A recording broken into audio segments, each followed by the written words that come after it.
আমার ড্রাইভার ঘুমাচ্ছিল এবং সে একটা চলন্ত পার্সেল নিচ্ছে আমার গাড়িটা করেছিল। তো এখান থেকে আমি শুরু করতে চাই আসলে স্বাস্থ্য ব্যবস্থাপনা।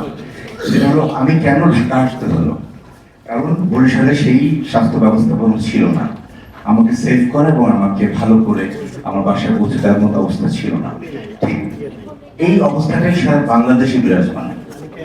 কেন এটা হচ্ছে না সেটা আসলে বেসিক্যালি আমি বুঝতে পারছি না, বাট আমি বিশ্বাস করি একজন নির্ভীক এবং একজন সৎ যদি আমাদের পরিচালক থাকেন বাংলাদেশের স্বাস্থ্যের পিছনে, আমি বিশ্বাস করি এটা খুব সহজেই করা সম্ভব।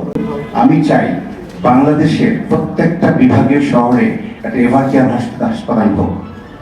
কেন হতে পারবে না? আমাদের দেশে অনেক চিকিৎসক আছে ভালো, আমরা এই চিকিৎসকদের আরো ভালো চিকিৎসা ব্যবস্থাপনা শিখিয়ে আমরা প্রত্যেকটা বিভাগীয় শহরে, জেলা শহরে এরকম হাসপাতাল করতে পারি, যেন কুমিল্লা থেকে কেউ ঢাকা না আসে, কেউ বরিশাল থেকে ঢাকা না আসে, কেউ রাজশাহী থেকে ঢাকা না আসে। আমার শেষ রাতে বুকে ব্যথা হয়েছে, উত্তর থেকে আমাকে আইদার ইউনাইটেড নাহলে আমাদের মিরপুরে হার্ট ফাউন্ডেশন অথবা যে কোনো জায়গায় যেতে হয়। আমি চাই না আমরা এরকম কোনো স্বাস্থ্য ব্যবস্থাপনা বাংলাদেশে থাকুক।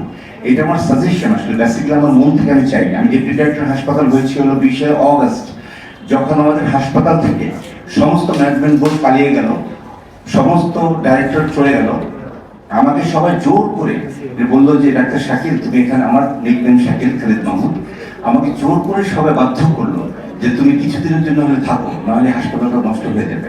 তো আমি আল্লাহর বাস্তে আল্লাহ দিক তাকিয়ে আমি সেই চেয়ারে বসলাম। এই chair can change a nation, এই chair can change a hospital, এই চেয়ার ক্যান চেঞ্জ এভরিথিং যদি সেই চেয়ার চায়। আমি মনে করি আজকে আমাদের সবাইকে শক্তিশালী হয়ে, মানসিকভাবে শক্তিশালী হয়ে আমাদেরকে এগিয়ে যেতে হবে এই সুন্দর একটা বাংলাদেশ, স্বাস্থ্যের বাংলাদেশ দেখার জন্য। আমরা কথা বলবো না, কিন্তু স্যারের উপর মনে খুব বেশি প্রেশার হয়ে যাচ্ছে। স্যারকে সবাই দায়ী করছে যে আপনার এটা করতে হবে, ওইটা করতে হবে। নো, স্যার শুধু আমাদেরকে গাইড করবেন।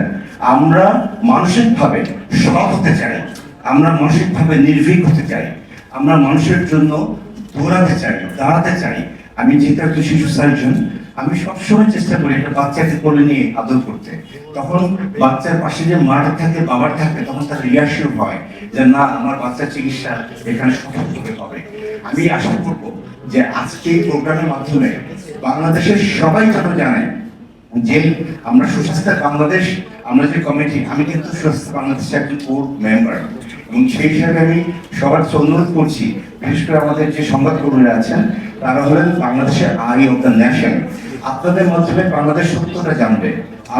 আপনারা সত্যের মাধ্যমে আমাদের সমস্ত মনোভাবটা বুঝতে পেরেছেন, এটা প্রকাশ করবেন, সমস্ত বাংলাদেশ জন্য জেনে যায়। আর স্যার আছেন, স্যারের কাছে আমার অনুরোধ, স্যার আমাদেরকে গাইড করবেন এবং আসল জায়গায় যেন আমরা আসতে পারি।